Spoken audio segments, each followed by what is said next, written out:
This is your complete beginner's guide to the DJI Mini 4 Pro. There are so many features packed into this drone that are perfect for beginners or pros. And in this guide, I'm gonna teach you everything that you need to know about this little drone.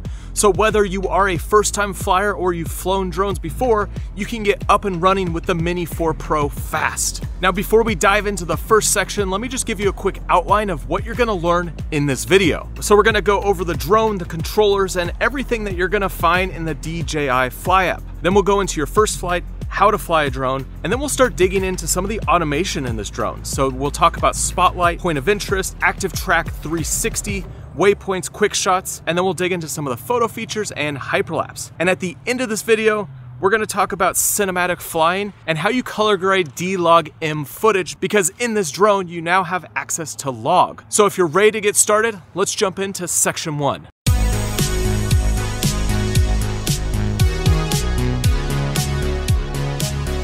So when you get the DJI Mini 4 Pro, you're gonna find some stickers around the drone, and you're also gonna find this little foam pad behind the gimbal. You'll wanna make sure that you remove all the stickers before you actually go out and start flying. Now, around the drone itself, there is a strap that comes with this drone to keep the propellers from moving around when it's in your backpack or however you're transporting. And then on the front, you have a plastic cover. Now, this plastic cover is super easy to take off. There's just a tab on the bottom. You pull forward, it'll click, and then it comes right off.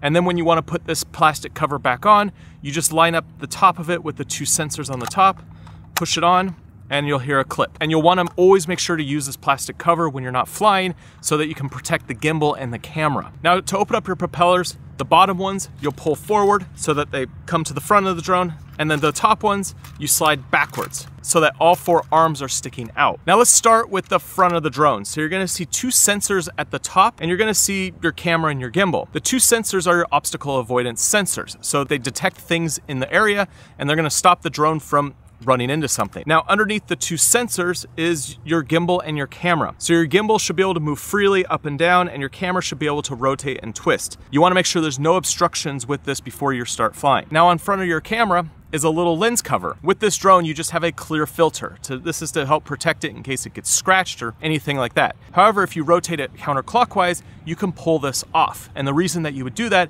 is if you're adding on something like an ND filter or a wide angle lens. And when you add on one of these lenses, you're gonna just put this new filter on at a little bit of an angle and then rotate it clockwise, and then you'll feel it click into place. Now, looking top down on the drone, you'll see 2 other vision sensors. These are gonna detect anything behind you and above you. And also you're gonna have 2 fans at the back that help cool the drone.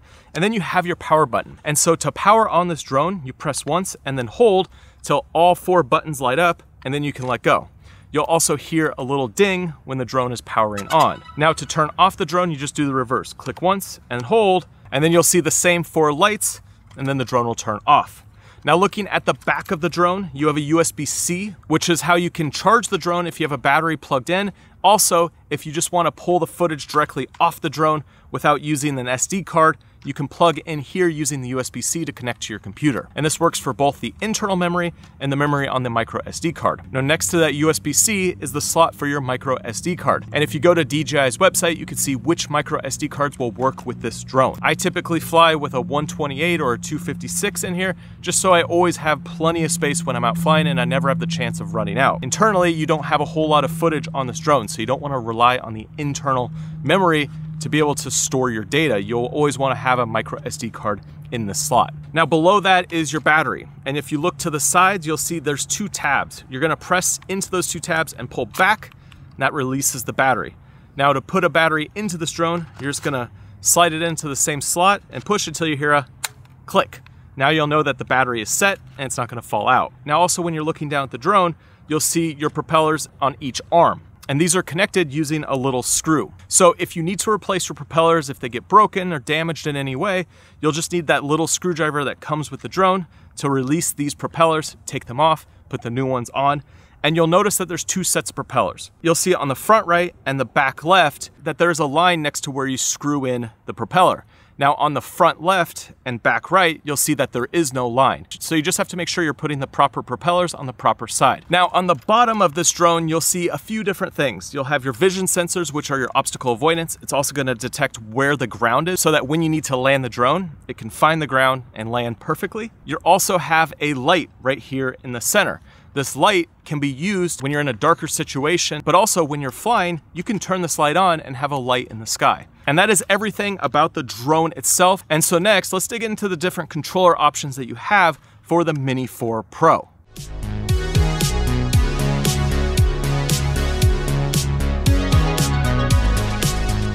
With the DJI Mini 4 Pro, there's two different controller options that you can get when you purchase this drone. And so I'm gonna go through each controller to show you what unique features each one has. Let's first go over the standard RC, which is the main controller that you put your phone into. Now you open up the controller on the top and then you connect your phone with the cable that's inside. And so you put your phone in the little grooves that are on top of the controller and then plug it in. Now on the bottom of your controller is where the two thumbsticks are. So you're gonna pull these out and you're gonna screw them into where they go on the front of the controller. Okay, so now we're set up with the controller to start flying. Now looking at the front, what you see are a few different buttons. The two joysticks are going to control all the directionality of your drone, and later in this video we'll talk about how you actually fly in the sky and what you do with both of these thumbsticks and how you can use them to control your drone. Now in the upper left hand corner you're going to see an FN button. This is a function button, and in your menu you can change this to do different things. Now in the upper right hand corner you have a camera switch button. Now this button changes from video back to photo. So this is where you'll switch between both just using the controller. You can also do it on the screen in the app, but this is a physical way on the controller that allows you to flip quickly between photo and video. Now in the middle you have two buttons and this switch. On the far left you have a return to home and also a pause button. On the far right you have your power button, and then you have these three modes in the middle. You have Cine, Normal, and Sport mode. And this allows you to go slow, medium, fast, and in the menu you can actually set what each one of these are. And I'll show you that when we get to the section all about the app. Now when you look down on the controller, there's a button on the right hand side and a jog wheel on the left hand side. The jog wheel allows you to control your gimbal up and down. So while you're flying, if you need to move the gimbal up or down to get a different shot, well, you'll use the jog wheel here on the controller, and that allows you to move that gimbal. Now on the right is your start and stop record or take a photo button, so depending on what mode you're in. Now the last thing on this controller is on the bottom, there's a USB-C, and this is how you charge the controller. So pretty basic, but a lot of functionality with just a few buttons, and this is what you use when you add your phone. It works great. I've been using this controller for a long time. You don't need the newer controller with the screen built in. It's more of a convenience, and it does have some extra functionality. This is the DJI RC2, and this is a more advanced controller that has a screen built in, so you never actually have to use your phone when you're out flying. So this is the second version of the DJI RC, and if you've worked with the DJI RC before, it's gonna seem very similar. There's just a few things that have changed. So looking straight down on the controller, you're gonna see where you place your left and right joystick. Now on the back of this controller, there's two joysticks in the back, and this is where you're gonna store them when you're not using them. You're just gonna pull these out and you're gonna twist them on the front of the controller. Now you're ready to start using this controller. Now right on the front, you're gonna see a few buttons. On the left is a home point and pause button. So whenever you're flying your drone, you can press and hold this button and you'll hear a sequence start, which is gonna bring the drone home. You'll hear a few beeps and then it will start coming home. And however you have the drone set up, it's gonna fly to a certain height. It's gonna fly back to the home point where it took off, and then it will land. So this is a safety feature so that you can always bring the drone back to yourself wherever you're at. Now the pause button is used if you're doing an automation mode and you wanna stop the drone mid-flight. So if you're doing a quick shot or you're doing something like tracking and you wanna stop the drone with whatever it's doing, you just click this button once, it's gonna freeze the drone in the sky. Now next to that, you're gonna see the switch with three options, C, N, and S. So this is the three different speeds that you can set in your controller for your flight speed, for how fast your drone is moving in the sky. So it's Cine, Normal, and Sport mode. So slow, medium, fast. Now you can change the settings of how fast and how slow you want the drone to move in each one of these modes, but once you have those set up, you could just flip between Cine, Normal, and Sport mode. Oftentimes when I'm flying, I just leave the default on because they're already set up for slow, medium, and fast. However, if you want your slow to be even slower, then you would go into the DJI app and actually tweak a few things, and then you'll be able to make it even slower, and you can also change the featherings, so how fast it moves as soon as you push the joystick, whether it's fast or it's slow. Now next to that is your power button, and you're gonna power on your controller the same way you power on your drone. You press once and hold, you'll hear the beeps. Now the controller is gonna turn on, go through its sequence to load the app. Now to turn it off, you do the same thing. Press once and hold, and then the drone will turn off. Now when we look at the top of the controller, you're gonna see a few things. On the left and the right, you're gonna see a button and a jog wheel, and then you're gonna have your two antennae. So whenever you're flying, you're gonna wanna pull these antennae out. So if you're flying at an angle like this, and you're kind of pointed out there, you wanna flip these up slightly. It's gonna give you the best reception. Whereas if you're flying down, like you're looking straight down, you're gonna wanna point these straight out. And these antennae are only gonna move in one direction. So when you have them pulled out, you'll notice that they're flipped. One is facing you and one is facing away. This is what captures the signal from your drone. So it's your video signal and your control so that you can control it in the sky. Now on the top of the drone, you have a few buttons. On the left-hand side, it's the orange button, that's your record. So if you're in photo mode, you click this, it's gonna switch over to video mode. Click it again, it's gonna start recording. Or if you're already in video mode, it's just gonna start recording. And the same thing with photo on the other side. You'll see the little camera icon. If you're in video mode, you click this, it's gonna flip to photo mode. Click it again, it's gonna take a photo. If you're already in photo mode, it's just gonna take a photo. Now behind the buttons, there's two jog wheels. And on the right-hand side, this allows you to zoom the camera in and out. So if you wanna zoom in on your footage or zoom out, you use this jog wheel. And on the left-hand side, this allows you to move your gimbal up and down. So it's gonna control the tilt of your gimbal. So when you're flying, if you wanna point the gimbal down, you'll just pull on this jog wheel and it's gonna move the gimbal down. And the same thing for up. So you'll use this in unison with your joysticks to be able to control where the camera is looking and be able to create your shots. Now on the back of this controller, you have two custom buttons. On the left-hand side, you have C1, and the right-hand side, you have C2. And when we dig into the DJI app, I'm gonna show you how you can change these,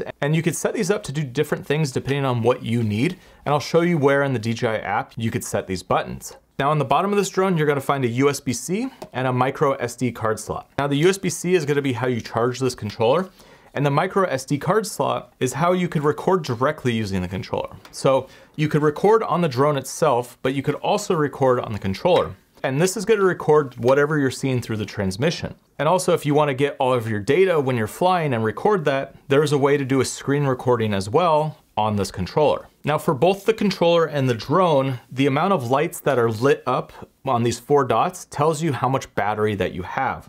So if you just have 1 dot illuminated, your battery's fairly low. Whereas if you have all 4 illuminated, that means your battery's fully charged. So you'll see this drop for both the remote and the drone. Just something to keep in mind. And that's everything that you need to know about the DJI RC2. We'll dig more into functionality once we dig into the app and actually go out and fly the drone.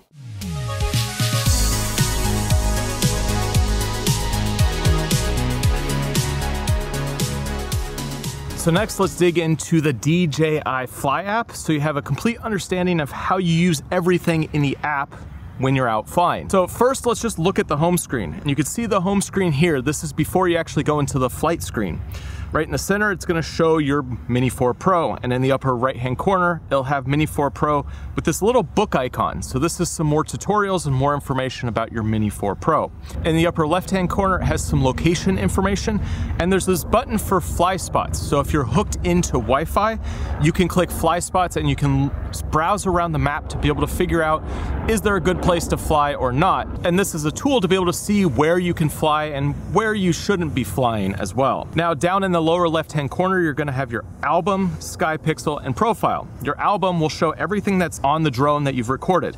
So when I click into the album, you can see all the footage that I've recorded with my Mini 4 Pro. And you can go through and download these to your controller. If you're using your phone, you can download them to your phone directly. And you could go through, select, delete, and you could also download some of this footage when you click the lower right-hand corner that says download. It's gonna give you a low-res sample when you're watching it back on the controller. Now, when you're in this screen, you just push the upper left-hand corner. There's a little arrow that makes you go back to the previous screen. Now, next to your album is Sky Pixel. This is DJI's organized social media platform. So it's a place for you to post your videos and photos if you want to do that. Now next to that is your profile. This will have all of your information about your DJI profile. It's going to have things like your flight logs and just all your account information. Now underneath where it says recommended zones, you'll see a little pop-up here if you need to update your drone. So if there's ever an update, you'll see it on this screen. And I always suggest when you're going out flying, make sure you're hooked into the internet and always check to see if there's an update before you actually take it out on location and go and start flying. Now in the lower right-hand corner, it says go fly. You're gonna click this to go into the flight screen. Now you can see the drone's up there in the sky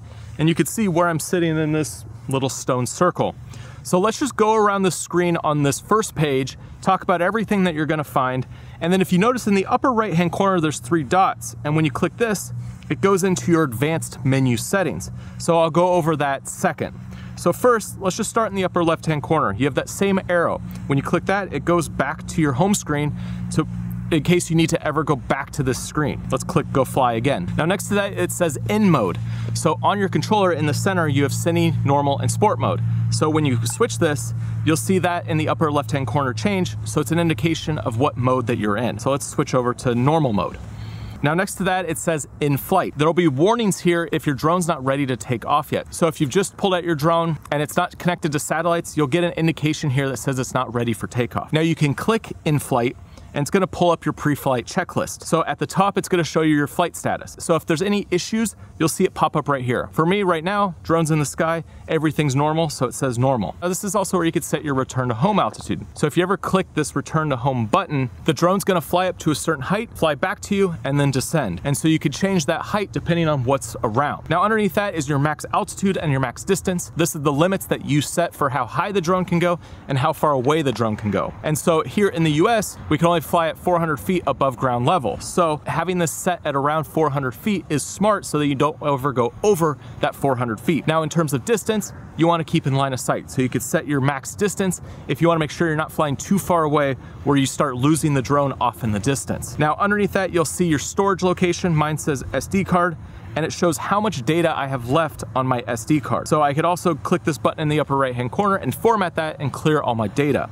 Now click anywhere on the screen to exit out of this menu. Now the next button that you're gonna see is your battery indicator. Mine says 78 and it's green. So I have 78% left of battery. Now I can click that and it's gonna pop up a little display that shows how much time until the drone's gonna return to home, how much time until the drone's gonna do a forced landing, and how much time until the battery is just completely gone. Ideally, you wanna leave a percentage of battery left when you're flying back so that you always know that you have a safe landing. So the best course of action is when the drone indicates it needs to return to home, you fly the drone back and you land it and swap out your batteries. You'll just wanna make sure that you have a few batteries on hand because yes, this drone does stay in the air for a long time. However, there's a percentage of that you always wanna keep on the battery so that you're not getting to absolute zero and then the drone falls out of the sky. So click anywhere to get out of this menu. Now next to that, you'll see a little time indication. So the time is just the same indication of how long until my drone is completely dead. Now next to your time, you have your RC, and this is the strength of the signal from the RC to the drone. So I could click that and it says that my RC signal is strong. So if you ever are getting too far away or there's something blocking the drone and the controller, you'll see this drop and it won't be as strong of a signal. Now, if the drone ever does lose signal completely from the controller to the drone, it's gonna go into auto return to home. And you could also change this in your settings. However, I leave it on auto return to home so that the drone always starts flying back to me. And then when the drone does regain a signal between the RC and the drone, you'll see it pop back on and you can have control again. So it's always good to have the drone fly back to you if it ever loses signal. Now, next to the RC is your obstacle avoidance sensors. So right now it's showing that all of the sensors are on in a 360, as well as on top of the drone and below the drone. Now next to that is your satellites. For me, I have 25 satellites that I'm connected to. When your drone is not connected to enough satellites to be able to fly properly, it'll give you an indication and it's also gonna show up as red. So you're gonna wanna wait till you have enough satellites connected to your drone before you take off and start flying. Now the 3 dots in the upper right-hand corner are your advanced menus, and we'll go to that in a second. Now on the side of your screen, you're gonna first have this film strip, or it's gonna be a little icon of a photo. It's depending on which mode you're in, then this is where you're gonna change your settings of how you're taking photos or recording video. So in photo mode, you have a single, you have AEB, you have time shot, and you have burst mode. Now in video, you have a few options. You have normal, night mode, and you also have slow motion. Now there's also master shots and quick shots. These are some automations that I'll go over a little bit later. And then you also have access to hyperlapse and pano. And so these are some other modes that you can go into to be able to create some interesting types of videos and photos when you're out flying. I'll go over all of these modes later on in this video. Now underneath this icon is going to be a big red button, or if you're in photo mode, it's going to be a white button, and this is your shutter. So it's either going to take a photo or start recording. You could also use the buttons on top of the controller, the photo button on the right and the record button on the left if you're using the DJI RC. Now underneath the shutter button is a little play button, and this goes back to that screen that I showed you earlier of the footage that you've already captured. And so you can click this and it shows everything that you've captured on your Mini 4 Pro. You can click the little arrow in the left-hand corner to go back to this main flight screen. Now to the left of these buttons, there's another series of buttons. At the top, it's your horizontal and vertical shooting. So you can click this, the camera's gonna auto-rotate to start shooting for vertical or vice versa. So depending on what style of content that you're shooting, you could flip it to horizontal or vertical using this little icon. Now underneath that it says 1x. So you could actually zoom with this camera. However, it is a digital zoom, so it's not an optical zoom or a different sensor like you have in other DJI drones. So basically what it's doing is punching in on your footage. In 4K, you could punch in 2 times, and in 1080p, you could punch in up to 4 times. Now underneath that is your autofocus and manual focus. I typically fly with autofocus turned on, and I never really have any issues. However, you can click this if you do want to set it to manual focus, and then you could press and hold this button, and then you can change your focus so that it's close or far. So when you come down to the little person icon, that's a close focus, so that's something close in to the drone. And then you could go to the mountains, and that's like something far away. So depending on if you're in a situation where you want to make sure that the focus is locked on to maybe something you're flying past, you could have this set up. However, just make sure when you put it into manual that you go back to auto so that you don't end up flying, get a bunch of shots, and then everything's out of focus. Now in the lower right-hand corner is gonna be your auto and pro mode. So it's this little camera icon. You're gonna click it and it's gonna go into pro mode. So let's start with auto. I click the button again, it goes back to auto. So you have EV next to auto, which is your exposure value. So in auto mode, the drone is gonna figure out what it thinks looks best for the scene that you're flying in terms of exposure. Now you could change this. So if the drone is recording too dark or too light, you could add exposure or lower the exposure based on what the drone thinks looks best. So if right now I thought this scene was too dark, I could add +3 or +7 or +1, and you can see that the image is brightening up above what the drone thinks looks best. So it's an exposure compensation to be able to get the image looking perfect for the scene that you're flying in. A lot of times you could keep this at 0 and it's probably gonna look good, but depending on what the scenes that you're flying in, you might need to change this around. Now next to that is your format, and you could change JPEG RAW or JPEG plus RAW. So depending on how you wanna fly, if you want just JPEGs, or if you want RAW, or if you want both, you can have any of those set up. And then next to that is your storage. You could click this and it shows how much storage is on your micro SD card and how much internal storage you have as well. Now let's click to pro mode. So we'll click the auto camera icon in the lower right-hand corner, and you're gonna see a lot more settings pop up. So next to the pro mode, you have your shutter speed, your aperture, your ISO, and your exposure compensation as well. You can click this and you can change all of these settings. So if you wanna go full manual, you could do it on ISO, shutter, or you could do a mix where you just have shutter as auto and your ISO is locked off, or vice versa. And then you could set your exposure compensation underneath that for that mode that is set to auto. So to go into manual for either ISO or shutter, you'll just click where it says auto, and now you're gonna be in manual control, and you'll just slide over to change your exposure for your shutter speed. I'm gonna click these back to auto. And then you'll see in the lower icon, there's a little shutter. That's your camera settings. Next to that is 3 lines with little dots. These are some more settings for your camera. So at the top, you could change your white balance. So right now mine's set to auto, but if I wanted to shoot in a different white balance, I can change this to be able to adjust for the scene that I'm flying. I'm gonna switch this back to auto. Now underneath that is the same spot where it shows format, JPEG, RAW, JPEG plus RAW. Underneath that is your aspect ratio. So right now I'm taking a photo in 16:9, but I could switch that over to 4:3. And also it shows the resolution. So you can either do 12 megapixels or 48 megapixels, depending on how many megapixels you want to shoot with. Now underneath that, you see your storage again. Let's close this screen and flip over to video mode. And then let's turn on Pro again in the lower right-hand corner, and then click on these settings again. It'll pull up the same menu, but now some of the options have changed specifically for video shooters. So when you go to the shutter icon, it's the same ISO, shutter, and exposure compensation. But when you click the 3 lines, you have white balance, but underneath that, you now have the ability to change your resolution in frames per second. And then you also have the ability to change your color. So now you have normal, HLG, and D-Log as an option. I'm currently shooting in log, and with color display assist, I could give a look to my footage when I'm flying so I could see it with contrast and saturation. However, I'm still recording the log, and log is more of a flat profile that allows me to do some more color grading in my editing software. So it preserves the highlights and the shadows, and it brings down the saturation so that you have more control when you go into editing and you can start playing around with your colors. And when you shoot in 4K, you have 10-bit in this drone, so you have more room to be able to color grade your footage. So if you turn off color display assist, you'll see that it's a flat image. However, if I turn color display assist back on, you'll see that now there's contrast and saturation. So I always fly in log with my color display assist turned on so I can see what I'm flying, but know I'm still shooting in log to be able to get that flatter profile. And then underneath that, you'll see your coding format and your format. Now these are set when I'm shooting in log. However, if I flip over to normal, you'll see that I have the option to shoot in H.264 or H.265. I'm gonna go back to log. Now moving left on the bottom of the screen, you'll see your height and your distance away from you. So if I move this drone into the sky, you'll see that now I'm ascending, and so you'll see how high I went. So now I'm at 114 feet and I'm 50 feet away. So if I pull the drone backwards, you'll see that the drone is now flying away and those numbers are climbing. So now I'm about 200 feet away. Now what's cool is on the screen, DJI gives you your home point, so where I took off from, so where the drone will fly back home to when I hit return to home, labeled with that little H on the screen.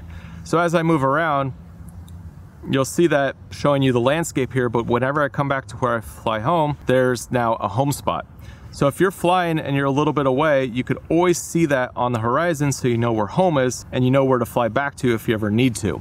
Now in the lower left-hand corner, you'll see this little map icon. I can click this and it's gonna pull up a map showing where I'm at. Now I've downloaded a couple maps to see this area because I'm not on Wi-Fi. When you're on Wi-Fi, you'll have a top-down map view of the world of wherever you're flying. But if you don't have Wi-Fi connected to the drone, then it'll just be a blank screen and it'll just be an indication with the line of where the drone is and the flight path, which is that blue line of where you've flown. So if you want to make sure that you have things like roads and trails on your map, you'll have to download them. And I'll show you where you can download your maps after this section. So if you ever want to see this full screen, you just tap in the middle and it's going to make it full screen.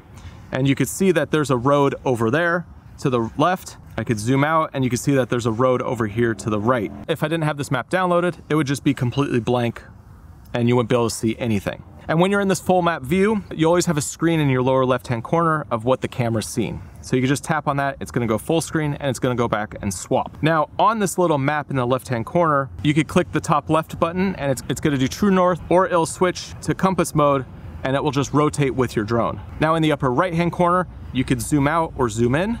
And then in the lower left-hand corner, it goes to your radar mode, which it doesn't show a map, but it gives you an indication of where the controller is, where the drone is, and where the home point is. And you can always click the little arrow in the left-hand corner to minimize this map. Now the next button above the map is your return to home. So whenever you're out flying, if you're done and you just want to bring it home, you'll just press this button, it'll bring up this screen, and there's two options. There's either land or return to home.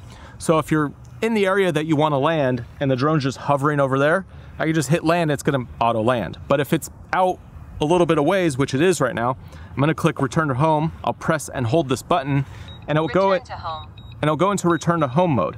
And you'll see there's now this green line showing the path of where the drone is gonna fly and where it's gonna land. So if there's any obstructions that are in this green path, you'll want to cancel the return to home and make sure that it's not going to fly into it. Now the drone's going to land and it shows you the exact home point where it's going to land, and it's going to continue to go through this motion.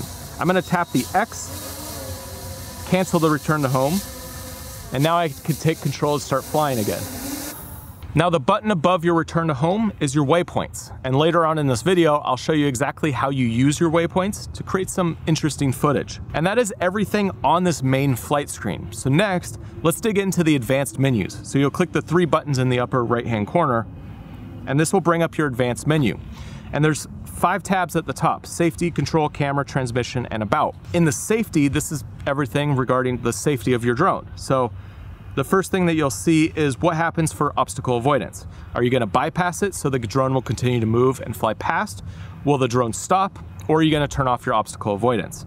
Ideally, you wanna keep this on, but if you're in a situation where you're flying close to objects, you might wanna turn it off. Now underneath that, it has display radar map. So this is gonna show you when something is in the way on the screen itself. So I'm gonna take off this advanced screen and I'm gonna fly towards this tree. And the drone is gonna give me an indication of when I'm too close. And you can see right there, there's now this yellow and red line, and also the controller is gonna be beeping. So it's telling me that there's an obstruction in front of the drone. So I can see exactly where something is in the way of where I'm flying. And if I rotate, you'll see this radar move around the screen. So now it's on my right, now it's behind me, now it's to my left. And now it's gone because I flew away from the tree. So you always have on screen if something is in your way. Now the next option is your advanced return to home. I have it set to optimal, so the drone's gonna find the best course of action to fly back and land. Whereas you could have that to preset, it's gonna go to that preset return to home altitude that you set up, which mine's at 328 feet currently. So the drone's gonna fly up to that, fly back, and then fly down. Now you could update your home point. So if you ever want to change where your home point is, you could do that in this advanced menu. So click update home point, and then you could draw on the screen where you want the home point to be and hit OK. And it's showing us where the controller is, where the drone is, and where the home point is. So I'm going to fly over here to this other side of the tree, which is over there. I want to set a new home point. So I'm going to click the 3 dots, go to update home point, and I'm gonna hit OK because it's automatically set up to where the drone is currently. And it's gonna say home point update. So now I'm gonna fly away. And you can see that there's now that home point is changed to over there. Battery level is low. Aircraft will return to the home point in 10 seconds. So my battery aircraft is low and it's gonna auto return to home. Return to home. It'll give you that indication. And you can see now, because the drone was a little bit low, it's gonna fly up higher to a spot that it thinks is best because I'm in that optimal mode, and it's gonna fly back and auto land. So I'm just gonna let this drone auto land because I need to switch out my battery so I can keep filming this. But you can see as the drone descends towards the ground, it's gonna put a little indication on the ground of where the drone's gonna land. So you can see exactly on the screen if there's an obstruction of where the drone is landing. And if there is, you'll stop the return to home. But this is right in the middle path, so it's just landing. And then when it lands, it turns off the propellers and then they stop spinning. Let's go put a new battery in.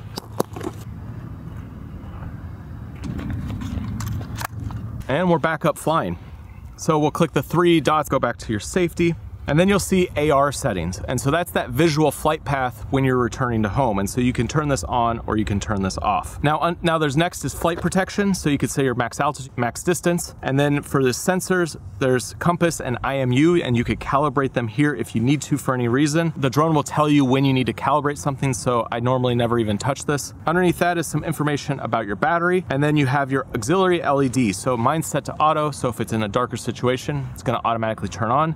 But you can either turn this on and it'll just stay on, or you could click off and then the light will never come on. Now underneath that is unlock geozone. So if you're flying in a restricted area and you have permission, this is where you can go through and unlock that. Now underneath that is find my drone. And so when you click find my drone, it's gonna pull up a map of where you're at. And it's gonna show you where your drone was last seen or last connected to the controller. Now you could start flashing and beeping. The drone will start flashing and beeping so that you could try to find it if it's lost somewhere. And there's some different options to change the map settings here on the right to be able to see where you're at to try and find your drone. Now at the very bottom you have advanced safety settings. So you'll click on this and you could set up what you want the drone to do when a signal is lost. So if the drone ever loses signals with the RC, automatically returns to home. However, you could change this to either descend wherever the drone's at or just hover. And then underneath this is emergency stop. If you pull your joysticks towards the center or towards the bottom on the outside, the propellers will stop mid-flight and the drone will fall out of the sky. So let's go back up to the second menu, which is control. So this is everything about controlling your drone.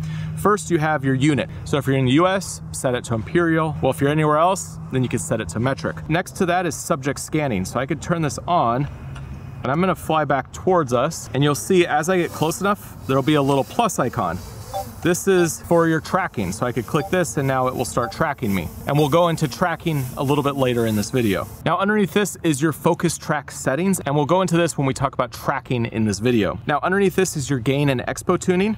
So if you ever want to change how your joysticks and your gimbal respond, you could go in here and dial them in specifically to the settings that you want. So if you want it a little bit slower, you could set this up. And so at the top, you have your 3 modes, Cine, Normal, and Sport mode. And then underneath that, you have things like your max speed, max ascent, max descent, your yaw smoothness, sensitivity, and your expo. So you could go through and change the curve graph of how these move when you're going up, down, pitch and roll, or your yaw. So this isn't super intuitive at first. However, as you become a more experienced flyer, if you want your joysticks to respond differently or how the drone flies in the air, you could go through and change these settings and really dial in for specifically how you like flying. You know, I just leave these as is and the drone flies just fine. But the option is there if you do need to dial in your settings a little bit more. Now you could change your gimbal from either flying in follow mode or FPV. Follow mode is always going to keep the horizon level, whereas FPV, now as you turn, you're going to have this angle effect when you're turning left and right, so it feels more like an FPV drone. Now, if you need to fix your gimbal for any reason, you can recalibrate it here. And then also you could change your stick modes. So default, it's mode 2. That's how I fly with my drone, but if you do want to change it based on preferences, you can go through and change that here. Now, there's also some button customization. You could click this, and you could change how these custom buttons work on the controller. So you could do C1, C2, you could change your zoom in, zoom out, and then there's also options where you hold one of these custom buttons and then rotate this jog wheel to be able to do some different actions. And so you could go through here and play around and figure out which things you want access to on the controller when you're flying. DJI gives you a bunch of different options, so just make sure you go through and set that up, things that you need when you're flying. And so you can see right now, C1 is set up to tilt the gimbal down, tilt the gimbal up. So when I click that, the gimbal just auto rotates down and up. And then the C2 is set up to horizontal and vertical.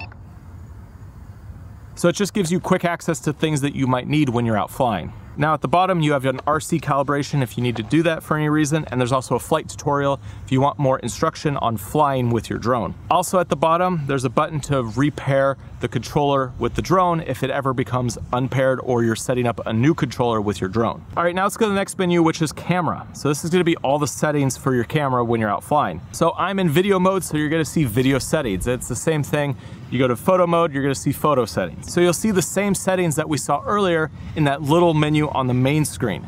So you could also go into this advanced screen to see these modes like format, color, color display assist, and coding format. Now, if you're having any issues with flickering, there is an anti-flicker mode that you can turn on. There's also in this advanced menu, you'll be able to find your histogram. So you could turn this on and you could see all your exposure values on a graph. So if it's too bright or too dark, you'll be able to see all of that in this histogram. And so right now it's looking like everything's too bright. I'm gonna flip over to auto mode and you'll see that the information, the trace, moves toward the center to where the drone thinks looks best. So you can keep that on your screen so you can always see your exposure when you're flying. Now underneath that you have peaking. So if you're flying with manual focus, you'll turn this on to be able to put a line around what is in focus. So you can always make sure to see where your focus is. Now next you'll see overexposure warning. You can click this on. Now when I click back to pro mode and my footage is a little bit overexposed, you can see that the sky is overexposed with those zebras that are in the sky. So you can keep this on to know what is always overexposing when you're out flying. Now next you have option for grid lines. So you could put on a center grid, a thirds grid, or a center mark. And you can see when I turn these on, all these lines appear on the screen. And so if you want crosshairs or you want thirds or you want that center mark, it's just some tools to be able to make sure you're getting a good looking shot when you're out flying and make sure that you're lining things up properly. Underneath that, you have your white balance. So the same thing as we talked about earlier. And then underneath that is style. So you have sharpness and noise reduction. This drone does an auto noise reduction and it sharpens up your footage a little bit when it's at 0. Now you could bring this down and just turn it off if you set it to -2 for sharpness and noise reduction. So it depends on how much editing you're gonna do and if you want the drone to do some of this auto reduction and sharpness when it's out flying. It comes by default at 0 and 0, but if you are having any issues with this, you could bring this down to -2 or -1. Now you have access to your storage, so you could format your internal storage or your SD card here.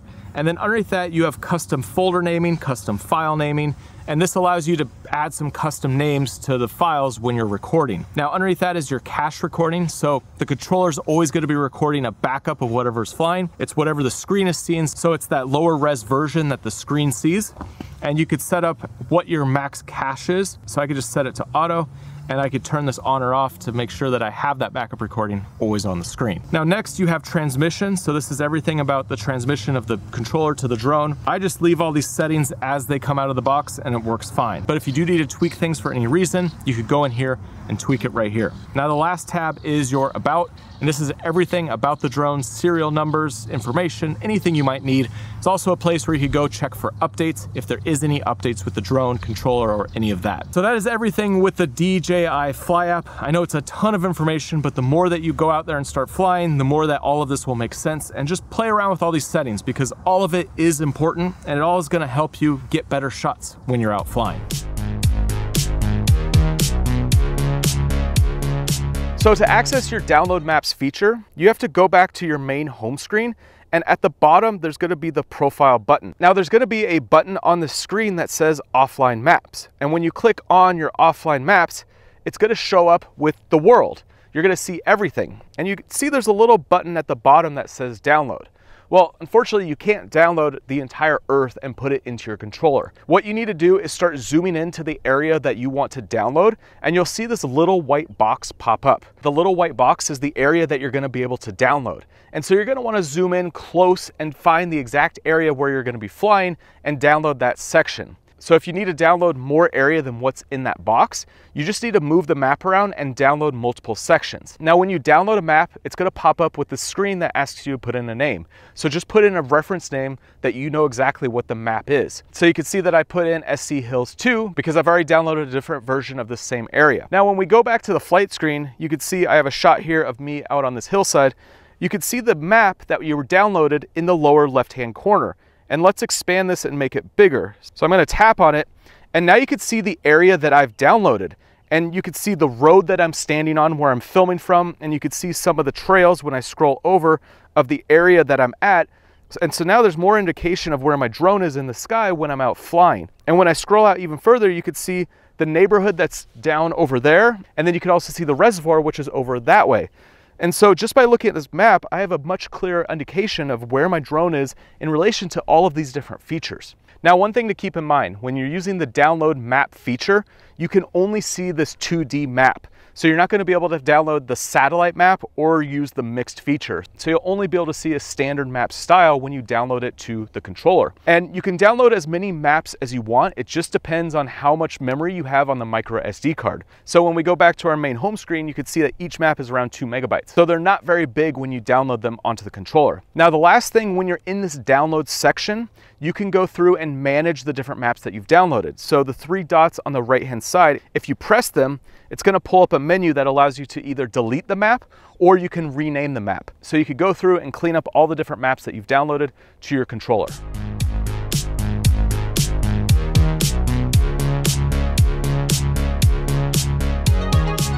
All right, so you're ready for your first flight. And ideally what you wanna do is find a space where you can have a lot of room to play around and you're not gonna run into anything. So I'm up here in these hills, there's nothing around me. It's a great spot to fly the drone and play around with it. And what you'll wanna do is just find an easy place to take off and land from. So just nice open, nothing in the way. And ideally when you start, you wanna make sure that you have a full charge on your controller and a full charge on your drone.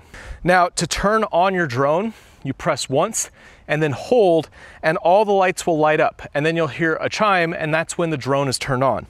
And the same thing with the controller. You're gonna press the power button once and then hold until all the lights turn on, and then you hear the chime, and then both your controller and the drone are turned on. Now, out of the box, they're paired, so you shouldn't have any issue with the drone connecting to your controller. But if they're not paired, you go into your menu setting where we showed you earlier and you repair the drone. Now you're ready to take off. Both the controller and the drone are powered up. You're at a good spot and the drone is ready to go. There's 2 ways that you can take the drone off from the ground. The first is the easiest. On the left-hand side of your screen, the little arrow with the circle, you press that, it's gonna pull up this menu that says take off. And basically what it's gonna do is the drone's gonna ascend into the sky and hover. So I'm gonna hold that button in the center till the green is full, and then the drone is gonna take off into the sky. Now the drone's just gonna hover there until I start using the thumbsticks. So if I wanna land the drone, I can do the exact same thing. So I can click that little H icon with the arrow and then hold in the center, and the drone is gonna descend down to the ground, find where it's gonna land, and the propellers will turn off. So for the first time you're flying, I would suggest do this. Take it up, let it hover for a minute, bring it back down, just to make sure everything's working. Now the second way, which is the way that I normally take off and fly, is I just pull both joysticks inward.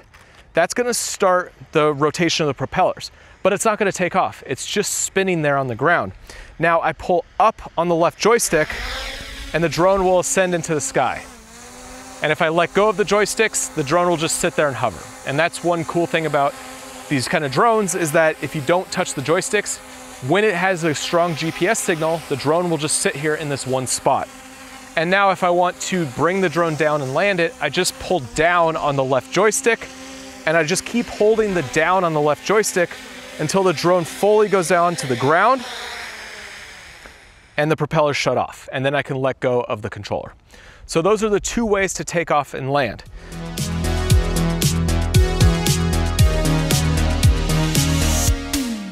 Now let's go over how the drone actually flies in the sky. So I'm gonna pull both joysticks inward. I'm gonna start the propellers. I'm gonna pull up on the left joystick. It's gonna fly up into the sky. And let's go over how these joysticks work. Remember, I'm in mode 2. So if you're flying in a different mode, your joysticks are gonna work different, but I suggest flying in mode 2. So let's get a shot of these arches so you can see what I'm doing. So on the left joystick, if you press up, the drone's gonna go up into the sky. Now, if you pull it down, the drone is gonna descend down. Now, if I pull left on this left joystick, the drone is going to rotate in a circle. Now, if I pull right, the drone is gonna rotate the other direction, to the right. So you could think of your left joystick like the drone is in a single spot on the earth, and then it rotates. So it can only go up and down that single spot, and then it can also just rotate. That's all the left joystick does. Now let's point at this archway again. Now for the right joystick, if I push forward, the drone is gonna move closer to where those arches are. And it's going towards that tree now. Now if I pull backwards on that right joystick, the drone's gonna move backwards. And you're gonna see the arches come into frame, and the drone is gonna move back and past us over there. Now if I pull left on that right joystick, the drone is gonna move that way. So it's like sliding to the left. And then if I pull right on that right joystick, the drone is gonna move that way. So it's sliding to the right. So you could think of your right joystick as moving away from that center point. So wherever that center point was, if you push forward, it's gonna move that way, forward, away from it. It's gonna move backwards away from that point, or left or right. So the easiest way to think about these two joysticks is left joystick, singular point, rotate around. Right joystick, it's gonna move out and away in any direction. And then the last thing is you could point these joysticks in a 360 around. So if I wanted to push up and also spin to the left, well, I could put to the upper left-hand corner, and you could see how this drone is moving up and rotating. And now if I pull right on that right joystick, the drone is also gonna be moving to the right, and you're getting this big arching helix motion. So you could really get fancy with your combinations, and there's a lot of different ways that you can move this drone into the sky to be able to get some different looking footage. And so the last thing that I want to go over is how you use your gimbal. So let's fly back towards where we are. I'm going to use both joysticks to kind of position myself away from us. As you can see, the structure in front and me out here in the distance. So the left jog wheel is controlling your gimbal. If you pull that left, the gimbal is going to rotate down. And if I pull right on that jog wheel, the gimbal's gonna move up.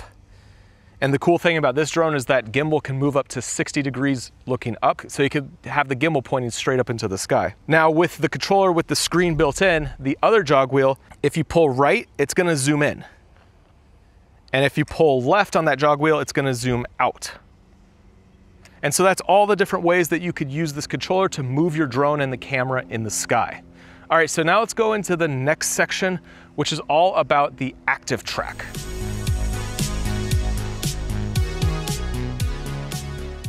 All right, so now let's talk about tracking in this drone. And there's a few different options when you're out tracking. So first, let's just talk about tracking in general. point of interest, and spotlight mode. And then in the next section, we'll get into Active Track 360. So the first thing is you want to make sure that you grab your subject. So we're going to track me. I'm going to bring the drone down, and I have subject scanning turned on. So I could click the little plus icon and it's going to auto start tracking. It's going to detect that it's a person. And so you'll see in the bottom, there's a little icon that says person. If you're tracking a car, this will show up as a car. Now you can click the X to stop tracking. The other way to grab tracking is to just draw a box from top corner to lower corner and then let go, and it's gonna grab your subject. So now it's currently tracking me and it's in spotlight mode. So spotlight mode basically means the drone is a tripod in the sky and it's just gonna sit there as I move around. So no matter what I do, the drone is just gonna continue to track me and follow me. However, also when you're in spotlight mode, you can control the drone and it's gonna stay locked on to your subject. So now I'm going to start moving to the left and up. It's going to continue to track me as the drone's moving. Or if I descend down, the drone is also going to track. So as you can see, it's just moving around. This gives you the ability to make it easier to have your subject in the frame and not have to worry so much about keeping your subject centered. But then you could also do some interesting movements with moving the drone and be able to create some cool looking shots. So if I just pull left or right on that right joystick, the drone's gonna automatically start orbiting. I don't have to deal with pivoting the drone at all, and it's always gonna keep me locked on in the center. So a lot of cool options when you're working with Spotlight to keep your subject centered and make some cool movements. Now, also when you're doing tracking, your subject doesn't always have to be dead center. So right now I'm centered, but if I was to pull left or right on that right joystick, I can offset the tracking. So now I'm to the right third and the drone's gonna keep me in that spot even when it's tracking. So as I start moving around, the drone will continue to track and move because I'm in the spotlight mode, but I'm always gonna stay in that right third. So you could create some interesting compositions without always having to keep your subject dead center when you're tracking them. Now you could also pull up or down on the gimbal. So if you want your subject in kind of the lower section, you can pull up on the gimbal so you see more sky. Or if you don't want to see any sky, you can pull down and now you're seeing all ground and the drone is still tracking, keeping your subject in that spot. And this works for all the different tracking modes, not just Spotlight. So make sure you play around with this because this is going to give you some interesting ways to make some creative shots. Now also you could change the distance of how close you are to your subject or how far away.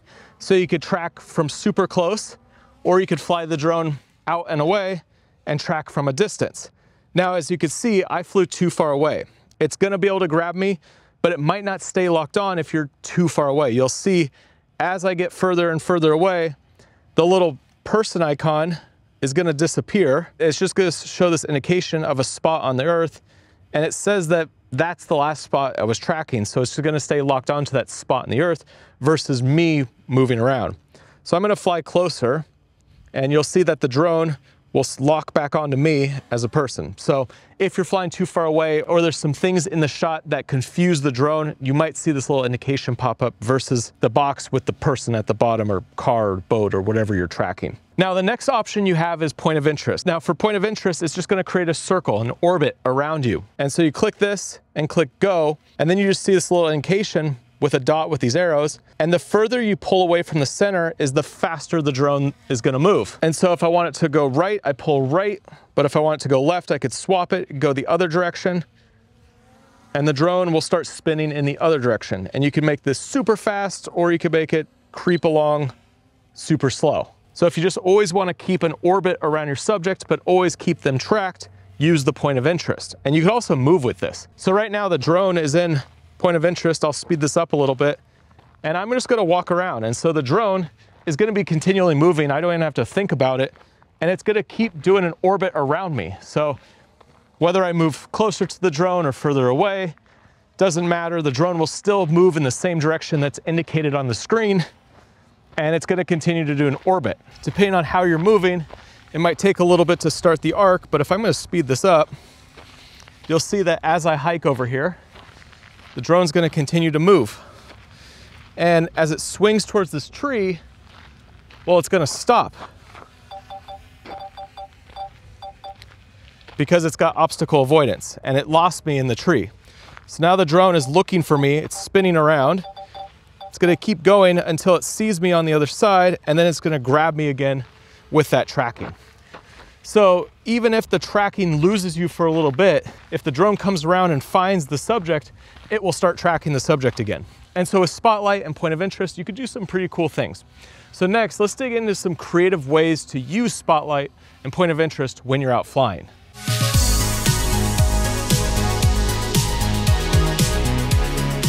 So there's some really cool ways that you could use this Spotlight mode and also the Point of Interest, because essentially you could create really dynamic shots that are hard to do by just keeping it in one of these tracking modes and then moving the joysticks and letting the drone not only keep the subject centered, but also move the gimbal up and down. And these kind of shots are some of the hardest shots to get when you're doing it manually. So let's first just put it into Point of Interest and let's start a spin. So if you wanted to do a shot where you reveal that the scene that you're in, you start with the drone up high, it's doing the orbit, the Point of Interest, and then all you have to do is pull down on the left joystick, and as it spins around, you're gonna reveal the scene because the drone's keeping me centered, but at the same time, it's moving down, which means it's automatically moving the gimbal up. And so you could create these dynamic arcing motions where you're gonna get these two different layers of movement. You're gonna get the circle around while also having the gimbal move. So let's take it out of Point of Interest, and you could do the same thing in Spotlight mode. So if you just pull left or right on one of the joysticks, it's gonna just do a Point of Interest, an orbit.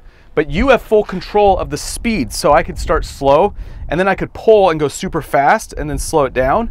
And so you have a lot more control using Spotlight because it's completely up to you. So now I'm gonna push forward, it's gonna come towards me, and then I'm gonna push up. And now I'm creating this huge spiraling motion, which is so hard to do by yourself when you're trying to twist the drone and also change the gimbal orientation at the same time. So one way that I like to use Spotlight mode is I'll start pretty far away. I'll just pull left or right, pull down on the joystick, and I create this big arcing motion. And as I come down, I can slow the motion so it reveals the scene. When you use the Point of Interest, you're stuck to the one speed unless you adjust the little arrow. However, when you use Spotlight mode, you have a lot more flexibility to create a more dynamic shot because you can speed up and slow down all of the motions because you're doing it all manually, but the drone's gonna keep you centered the whole time. So when you're using these automatic features, think big shots, and you wanna think vertical parallax and horizontal parallax. What that means is spinning around your subject while also moving up and down. And when the gimbal stays locked on, it's gonna create parallax between that subject and whatever's in the background. And so when you go down and up, it's gonna create this vertical parallax where you'll see this huge movement out in the distance. And if you're spinning around the subject in the Point of Interest or orbit mode, well, you're gonna see a lot of horizontal parallax with things moving at two different speeds between the front and the back. And so when you're doing these types of shots, think big directions. Start from on top of your subject and spin out and around so that you see all of this parallax between vertical and horizontal so that you can have these cool dynamic shots that are super easy to do when you're using these tracking modes.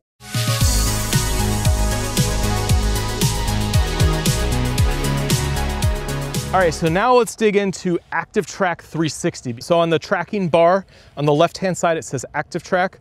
I'm tracking myself here. I'll click Active Track and hit go. And so now it could either do trace or parallel. So let's start with parallel. So I have it set to parallel, and the drone is gonna stay in the same position in the sky, the same orientation.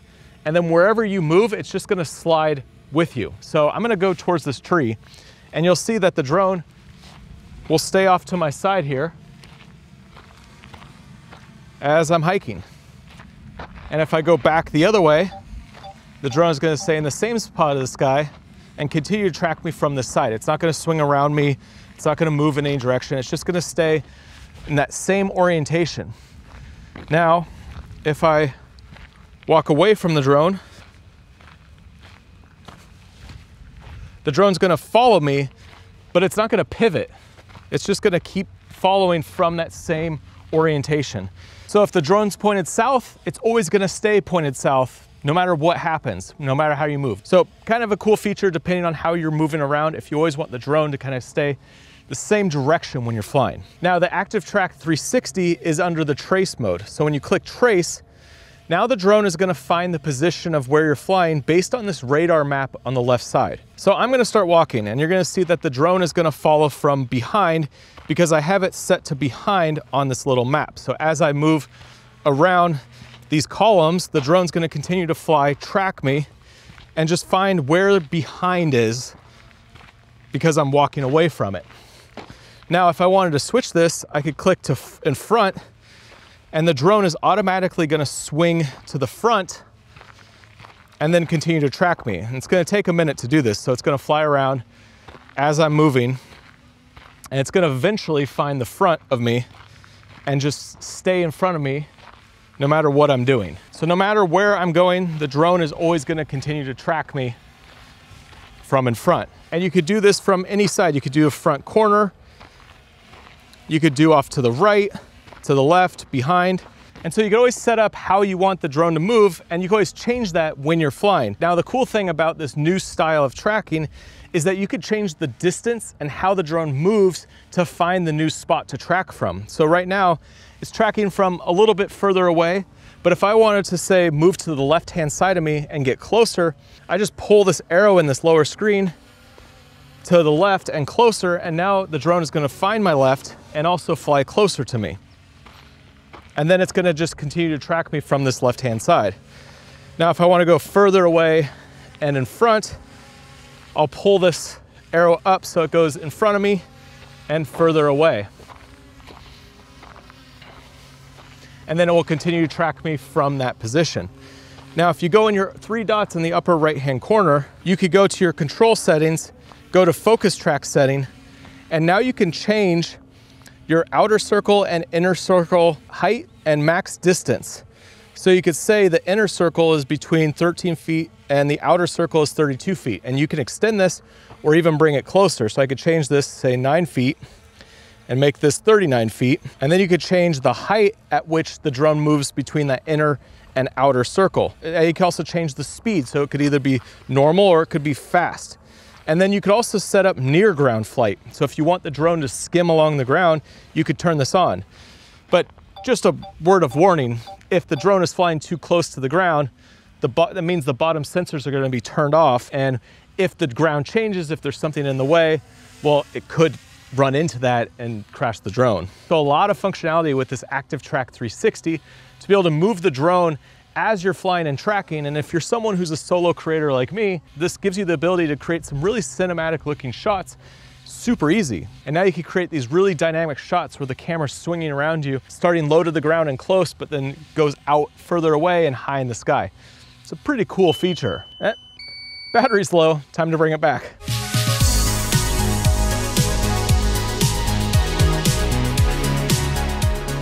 All right, so let's talk about quick shots and master shots. These are like automations that allow you to get better looking shots without a whole lot of work. So I'm gonna click into my camera menu. I'm gonna go down to quick shots, and then it works the same way as you're tracking. So right now it sees me. I'm gonna click that little plus icon, and now it's tracking me just like it did in ActiveTrack. But in the right-hand side, you'll see this little arrow icon. So this shows you the different modes that you could do. You have a droney, a rocket, a circle, a helix, a boomerang, or an asteroid. So I'm gonna click droney. I could set my distance down here on the bottom of the screen. You could go really far away or you could go pretty close. I'm gonna hit start. 3, 2, 1. It's gonna start recording, and then the drone's automatically gonna move. When it hits 100%, it's gonna stop recording, and then the drone is gonna return to where it started.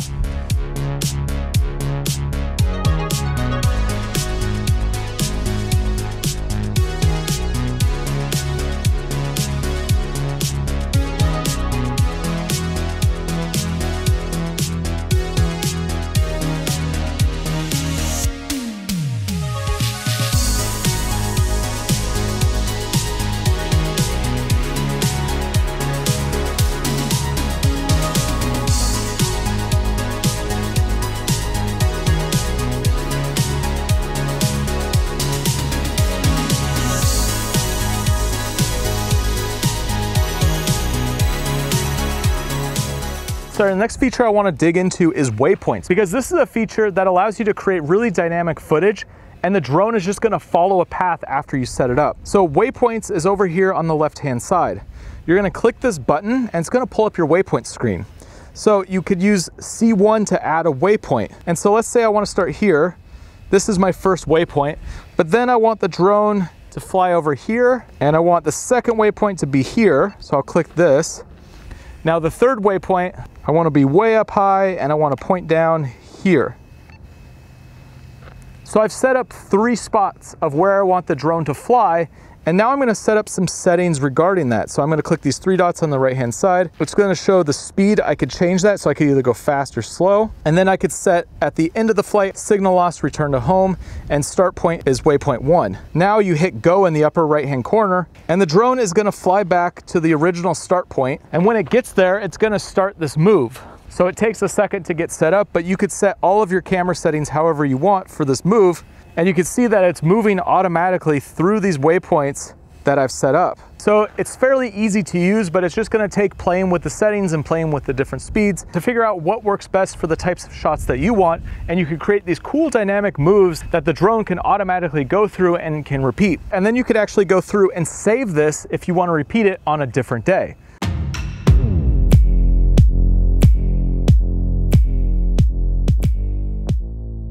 All right, let's talk about the different photo modes that you have as options on this drone. So I'm gonna switch it over to photo mode, and you just have a single photo. Now also in your photo mode, you have 48 megapixel. So if you want a high res photo, well, you could click the 48 megapixel. It's gonna give you a lot more resolution to work with. Now also you have AEB, which is gonna take a series of exposures, so that if you want to combine photos in post, it will give you a lot more options. So let's do 5, and it's going to basically take what it thinks it's the proper exposure, and then it's going to take brighter and darker, and it's going to do 5 different exposures. And you could use this and combine them together and do something like an HDR photo when you're doing your editing. Now also, you have a burst mode. So if you want to take a series of photos, say you're doing something like a cool jump, and then it will give you the ability to choose which photo you want. So if you're in a situation where one photo doesn't make sense, maybe you'll want to use a burst. Now also you have a time shot. So if you want to like put the controller down and get a cool shot, I'll pick it to 7 seconds. 7, 6, 5, put the controller down, 3, 2, and then it's just gonna auto keep taking a shot every 7 seconds. So it might be something useful if you want to get yourself to a cool location and you want to get a cool shot, but you don't want to just have the controller here taking photos. Now also when you're taking photos, you could either click the circle icon here on the screen, or you could click the button on top, and that will also work. Now the last mode that you have for photography is panoramic. So you could take panoramic shots, whether it's just a shot of the landscape or more in a 360 sphere, but you have different options depending on how you want to take your panoramic. So I'm gonna put the drone up, point it over here at this house over here, and you could do sphere, 180, wide angle, vertical. So sphere is in a full 360, that's a 360 image. Now 180 is like a horizontal panoramic, so left to right or right to left. Wide angle is not only horizontal, but also vertical. So it's gonna take just a bunch of photos, and then vertical is like for tall objects. So let's do a sphere. It's gonna go through, just take a series of photos, and then it's gonna automatically stitch it together. And as it's doing this, you can see there's a little indication on the right-hand side that tells you how far along the panoramic it is.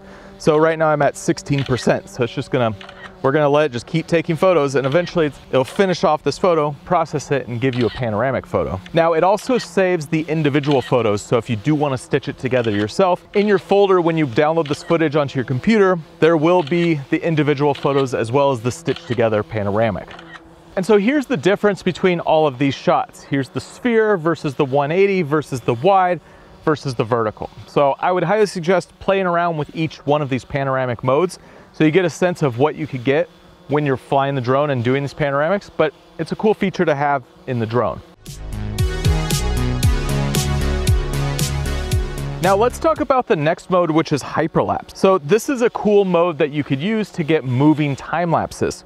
So when you put it in the hyperlapse mode, there's gonna be a few options. And so hyperlapse is essentially the drone moving and taking a series of photos and then stitching it together to create a time lapse. But the drone's moving throughout that time lapse. And there's a few options for your hyperlapse. So as you can see, there's a free, circle, course lock, or waypoint. So you could freely move the controls while doing the hyperlapse, and you could point the direction you want it to go. You could do a circle, and that's where it's gonna spin around an object or a subject. You could do a course lock, so it's just gonna move in a single direction, or you could do waypoints. So you could do the same type of thing that you could do with your waypoints, but make it a hyperlapse and be able to see some cool movement happening throughout it. So let's just pick circle, and we need to select a subject. So I'm gonna spin the drone around, and let's just use this house as the subject. Now what I'm gonna do is set the speed and the interval and the length. So let's make it 8-second hyperlapse. The interval is gonna be 2 seconds, and the speed's 1.1 miles, and we're gonna do counterclockwise rotation.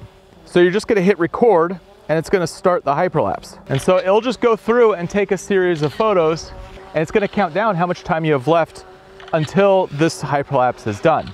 And so you have these different options to be able to do these hyperlapses and be able to create some interesting moving time lapses. Now, like every other feature, you definitely want to go out somewhere and play around with them, and you want to test all 4 of these settings to really get a sense of what works best when you're out flying, so that when you get to a cool location and you have some awesome clouds moving in the distance, you'll know which version of hyperlapse you're going to want to use, and you'll be able to get a good looking shot. Everything when you're working with a drone is all about practice and understanding how these tools work so that you can get better looking footage.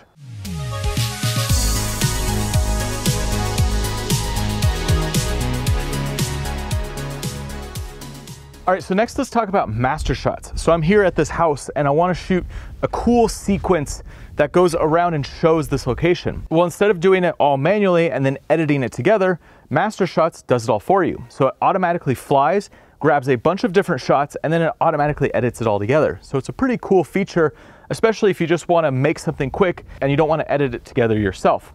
So what you do is you turn on Master Shots, and the things that you choose are the height, the distance away, and the length of the video. You can choose small, medium, or large. And then from here, you just hit go, and the drone's gonna go through and do a series of movements and record all of these movements.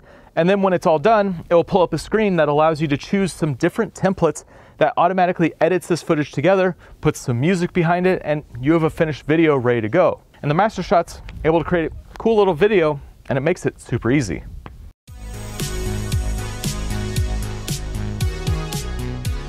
Now let's go over color grading D-Log-M footage. And as I mentioned earlier, D-Log-M has less contrast and less saturation. And you use this to help preserve your highlights and create a better look out of your footage when you do some color grading in your editing software.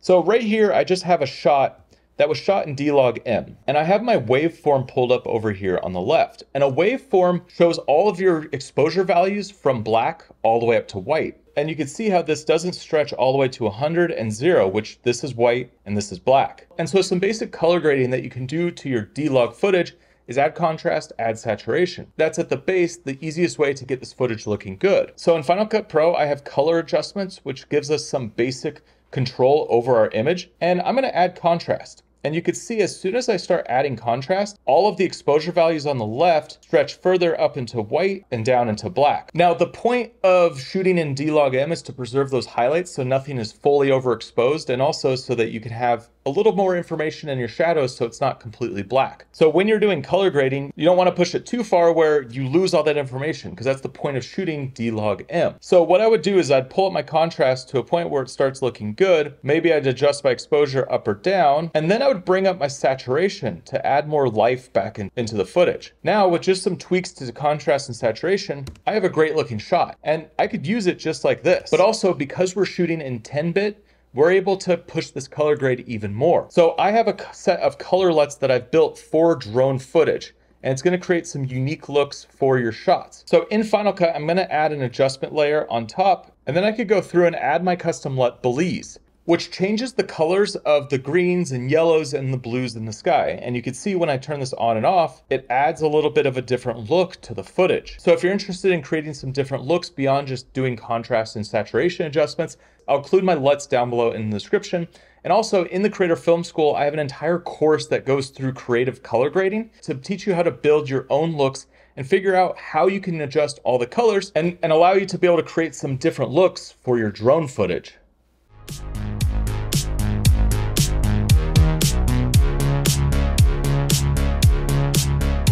But now that we've gone through all the basics of this drone and how you fly it, I want to talk a little bit about how you get better looking footage when you're out flying, because It's great to understand how this drone operates and how you can use all these features. But ultimately, when you're making videos, you want to make sure that you're doing some specific things with how you're flying the drone to be able to capture the right footage for the video that you're creating, because just putting the drone up and just getting the same orbit shot again and again is going to look pretty boring. And if you're always just have the drone high in the sky and you're kind of just looking down at the scene, but you're not putting any thought into why you're shooting with the drone in that specific position, the footage is just going to fall flat. So the first tip is think about your speed. You have right in the middle of your controller, Cine, Normal, and Sport mode. If you want slow, cinematic, dreamy footage, well, you're going to want to put it in the Cine mode and do really slow movements. Whereas if you want a lot of energy and a lot of speed, you might want to flip it over to Sport mode and go super fast. Now, just a word of caution, when you put it to Sport mode, you lose all obstacle avoidance. So you just want to make sure that you understand what you're doing with the drone before you flip into Sport mode and go super fast and capture these really fast moving shots. Now, the second thing you need to think about is the height of your drone. You don't always want to put the drone way up in the sky and shoot just this big landscape shot. A lot of times it's going to look really good when you get the drone closer to objects or closer to your scene. Now, your height is also going to play in with your speed, because if you're low to the ground and moving fast, it's going to create tons of movement. Whereas if you're using the same speed on the drone, but you're way up in the sky, you're not really going to see that movement. So all of these ways of shooting are all going to play together. Now, the other thing you want to think about is shot perspective. So what is the angle that you're shooting from? Sometimes looking straight down on what you're filming is going to look really cool, whereas sometimes looking straight out over the horizon is going to look really cool. You want to play with the positioning of your gimbal, because you don't want to just get in the habit of having the drone at a safe height and then just pointing kind of downwards at your subject, and then everything looks the same because it's just the same shot where it's kind of angled from the sky. Rather, you want to get down low, maybe shoot up on your subject so your drone can get lower than where your subject is, or maybe you want to get higher, look down, maybe straight down. That top-down perspective is really cool. So you really want to think about height and in relation to how you're moving that gimbal to change your perspective. Now, another thing you want to think about is directionality. So how are you moving the drone in the sky? If you're always doing an orbit around your subject, all your footage is going to look the same. Now, orbits are really cool on a drone, but it's not the only move that you want to use on the drone. Sometimes you just want to push forward across a landscape, or sometimes you'll want to slide to the left or the right. You want to change up the direction in which the drone is moving so that it's not always doing the same thing. It's not always flying forward in every shot that you put together. And that brings up the last part when it comes to all of these tips. Number 5 is sequencing. So using all of these tools together to create a sequence of shots that are different, that tell the story or show the scene that you're at. Now, Master Shots automatically does this for you. It creates a series of shots that are all different and then cuts them together. And essentially, Master Shots are just doing a sequence autonomously. So when you're thinking through the videos that you're creating, you want to think through these 4 different ways to move your drone in the sky. And then you want to think through how you would edit these videos together to create a sequence. You want to have intentionality with what you're shooting. So you want to think, how will these shots play together to tell the story or show the visuals of where I'm at? So if you want to learn more about visual storytelling and creating videos that have more of a purpose, then make sure you check out the Creator Film School, which is my course series where I have a ton of different courses all around filming, editing, storytelling, and then growing an audience so that your videos actually get viewed by someone. And ultimately, if you want to be a creator and do this long term, I dive into the business side of what it takes to become a creator. I'll include a link down below in the description to where you can check out the Creator Film School. Also on the Creator Film School, I have an entire drone masterclass, which is a great follow-up to watching this video.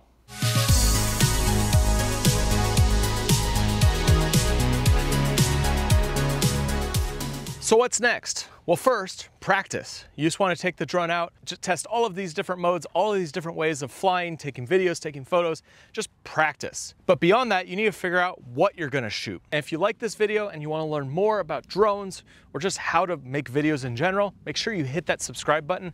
And next, you should check out one of these 2 videos, which is gonna help give you some different ideas on how to use your drone footage. I'll see you on the next one.